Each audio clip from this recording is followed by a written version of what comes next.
Diceritakan jika JH dan Suyong sebenarnya tidak mempunyai hubungan spesial. Suyong memang menyukai JH, namun JH selalu menolaknya.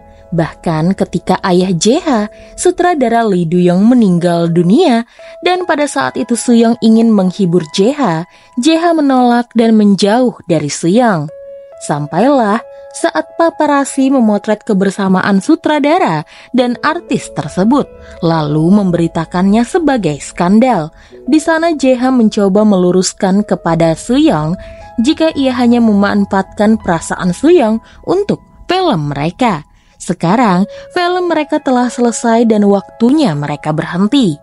Hubungan mereka tidak lebih dari JH sebagai sutradara, sementara Suyong artisnya. Sekarang, JH takut hal yang sama akan terjadi pada hubungannya dengan Daem.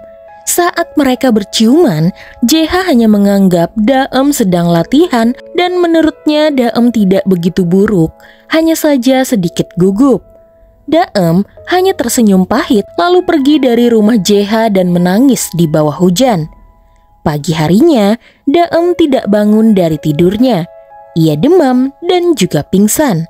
Gyeoyoung lalu membantu Daem ke rumah sakit dan di sana ayah Daem benar-benar kesal. Ia meminta kepada Dr. Kim untuk melarang Daem pergi dari rumah sakit lagi. Pada saat itu, ponsel Daem berbunyi. Ayahnya melihat nomor sutradara JH. Ia memerintahkan Dr. Kim untuk mengirim nomor tersebut ke ponselnya. Sementara itu, Suyong penasaran dengan Daem. Ia lalu datang ke rumah sakit dan masuk ke ruangan Dr. Kim untuk mengetahui penyakit yang diderita Daem. Tapi Dr. Kim menolak untuk memberitahukan informasi apapun tentang pasiennya dan menyuruh Suyong untuk segera pergi. 없습니다. 그만 나가주시죠. Pada saat itu, JH menerima telepon dari ayah Daem yang ingin bertemu dengannya. JH pun setuju dan singkatnya mereka berdua pun bertemu. Ayah Daem tahu putrinya memang benar adalah artis yang berbakat. Tapi mengapa JH yang sudah mengetahui kondisi putrinya masih mau menerimanya sebagai pemeran utama? JH hanya berkata jika ia hanya menghormati keputusan Daem untuk terus berakting dan ia juga berusaha keras untuk menjaga Daem. Dr. Lee tidak bisa mempercayainya. Ia takut putrinya kenapa-napa atau kejang-kejang di lokasi syuting. Daem sama sekali tidak boleh telat makan dan minum obat. Jika sampai itu terjadi, maka putrinya bisa saja mati. Sekarang nyawa Daem dipertaruhkan demi film JH. Jadi ia ingin JH memberhentikan putrinya untuk bermain film, lagi pula rasanya tidak etis jika pasien terminal memerankan pasien terminal juga. 시한부 연기시키는 게 재밌습니까? Saat itu, Daem pun akhirnya siuman dan memutuskan untuk melarikan diri dari rumah sakit. Ia tidak mau berada di rumah sakit ini dan mati di sini. Saat kabur, ia bertemu dengan Suyong di dalam lift. Sadar jika Daem berusaha kabur, Suyong lalu membantunya pergi dari rumah sakit dan membawanya ke rumah. Di sana Daem diberikan kamar untuk beristirahat, lalu kemudian Daem pun menghubungi JH. Saat tahu Daem berada di rumah Suyong, JH pun bergegas pergi ke sana dan menjemput Daem. JH memaksa Daem untuk segera pergi dengannya. Suyong kesal karena JH tidak menjelaskan apa-apa perihal kondisi Daem dan apa sebenarnya yang terjadi kepada Daem. JH enggan menjawab karena semua itu bukan urusan Suyong. Suyong pun heran mengapa sekarang JH berubah dan sangat sulit untuk ditebak. Sikap JH seakan menjauh darinya dan ia tidak bisa mengenal JH lagi. JH hanya berkata jika dirinya bukan orang yang berperilaku seperti maunya Suyong. Ia bukanlah kekasih Suyong, di mana Suyong berharap lebih dari dirinya. JH kemudian membawa Daem ke rumah lamanya dan mengizinkan Daem untuk bermalam di sana. Tapi besok Daem harus pulang ke rumahnya. Mereka lalu membicarakan tentang JH bertemu dengan ayah Daem. Jeha berkata ia tidak akan menuruti kata-kata ayah Daem karena semua keputusan ada di tangan Daem. Daem lalu meminta maaf kepada Jeha karena tiba-tiba kemarin ia mencium Jeha. Jeha bingung mengapa tiba-tiba Daem ingin meminta maaf dengan serius, padahal kemarin mereka berdua hanya latihan.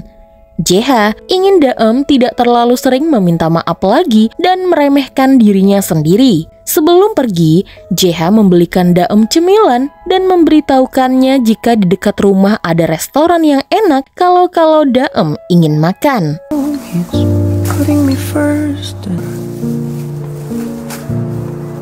Hari itu, Nona Go mengajak Soo-young menemui sutradara Park untuk membicarakan film baru yang harus dibintangi Soo-young sebagai pemeran utama. Soo-young menolak karena ia ingin fokus pada satu film terlebih dahulu. Tapi Nona Go tetap memaksa karena ini demi karir Soo-young. Di restoran itu, Soo-young hanya minum-minum. Sebenarnya ia kesal karena ternyata dia menjadi cadangan sutradara Park setelah artis utama yang lain kabur karena sutradara Park orang yang menyebalkan. Nona Go lalu menarik tangan Soo-young dan mengingatkannya jika Soo-young adalah seorang janda cerai berumur 30 tahunan lebih, yang mengisyaratkan jika sebenarnya Soo-young sudah tidak laku lagi sebagai seorang artis, di mana lagi ia bisa menjadi pemeran utama jika selalu membuang kesempatan.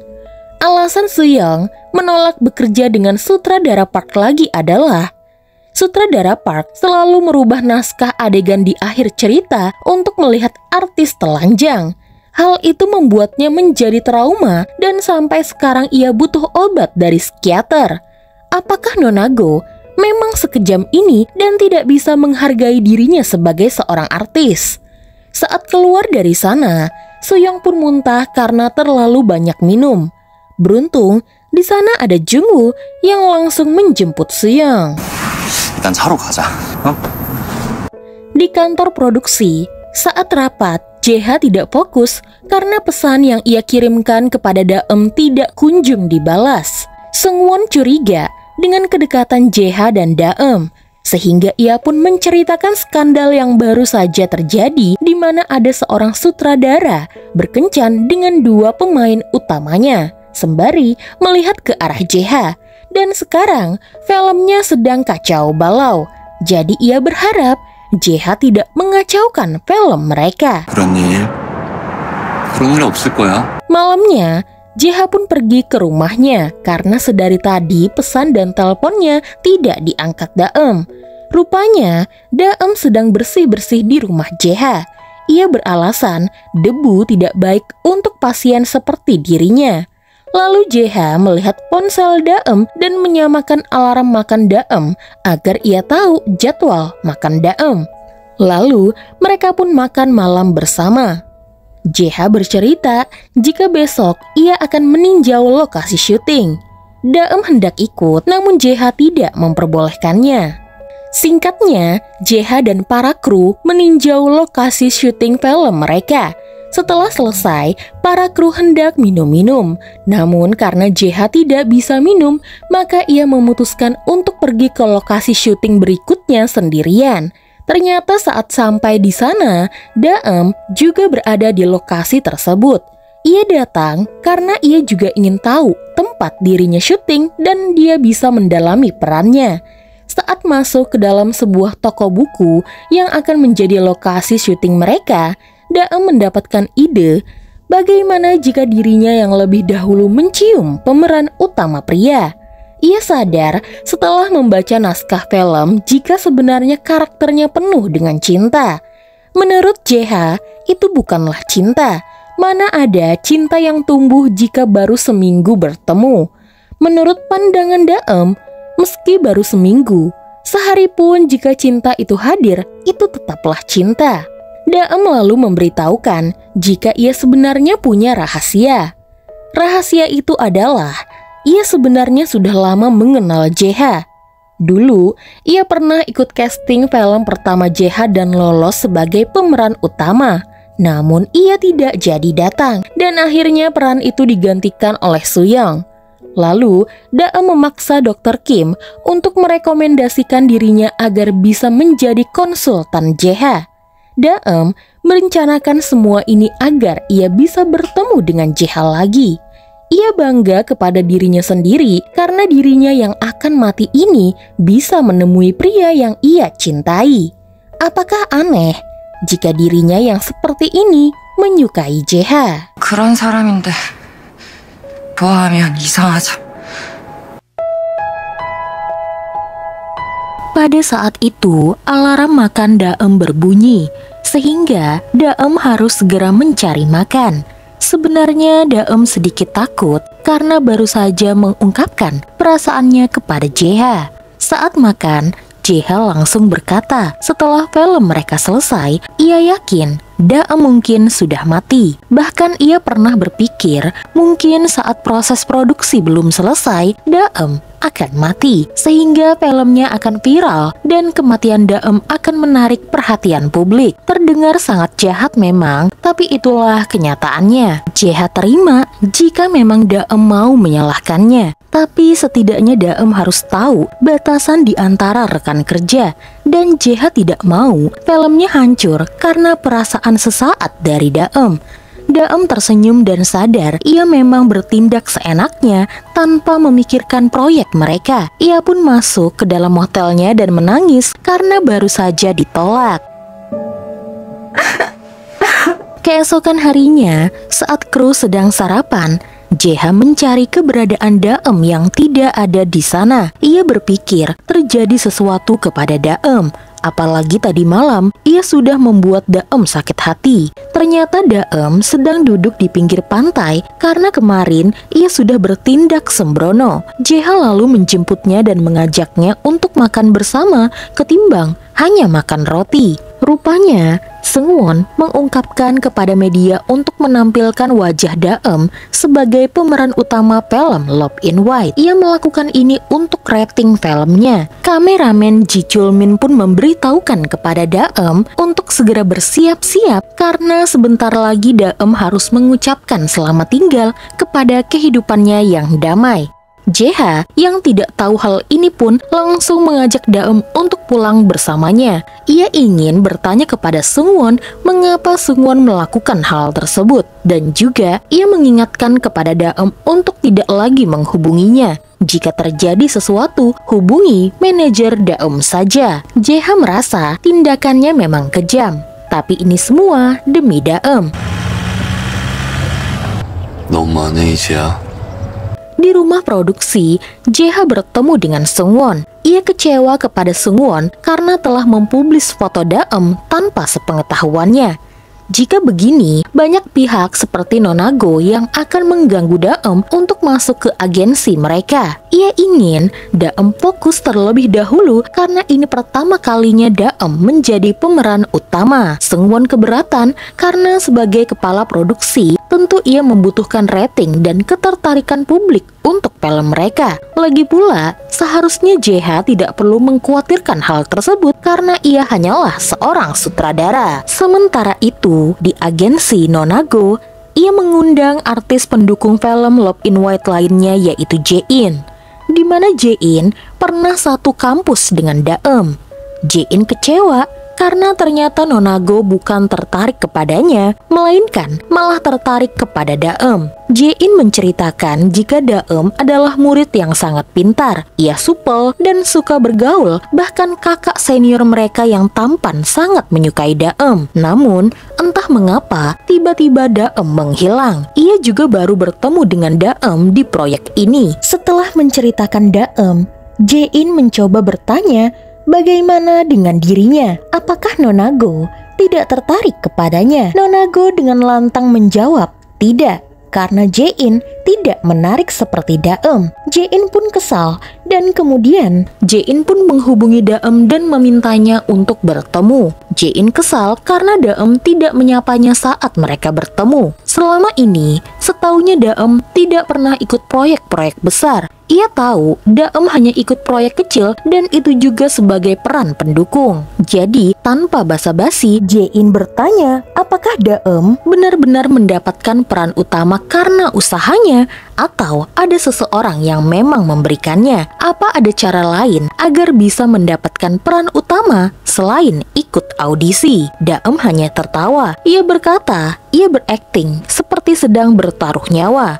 Ia percaya hanya dirinya yang bisa menjadi pemeran utama di film Love in White. Ia senang akhirnya bisa bertemu dengan Jae-in lagi dan ia tidak pernah berniat untuk menyinggung atau menyakiti Jae-in. Jadi ia berharap ketidaksopanan Jae-in berakhir sampai di sini. 너 사진 잘 나왔더라. Keesokan harinya, Jae-ha dan ayah Daem kembali bertemu. Dr. Lee yakin putrinya itu tidak akan sanggup menjalani syuting. Ia heran mengapa Jae-ha bersikeras mengizinkan putrinya yang sakit menjadi pemeran utama. Di sana, Jae-ha hanya berjanji jika ia akan melakukan apapun yang terbaik untuk Daem. Ia akan menjaga makannya dan minum obat tepat waktu. Jadwal syutingnya pun juga disesuaikan dengan jadwal pengobatannya. Ia juga sudah menyiapkan lokasi syuting dekat dengan rumah sakit. Jae-ha juga sudah bekerja sama dengan Dr. Kim, di mana Dr. Kim akan berusaha menjaga kondisi Daem tetap stabil. Tapi, jika kondisi Daem memang tidak memungkinkan, di saat dirinya sudah menyiapkan semuanya, maka pada saat itu juga Jae-ha sendiri yang akan memberhentikan Daem di dalam proyek ini. Sebelum pergi, Jae-ha memberikan sebuah disk di mana isinya adalah akting Daem yang membuat proyek filmnya bisa diproduksi. Ayah Daem kemudian melihat bagaimana putrinya itu berakting. Ia terkesan dan teringat jika putrinya pernah mempunyai keinginan untuk memutuskan sendiri jalan hidupnya. 남은 시간을 나에게 좀 맡겨줄래? 결말은 내가 만들고 싶어.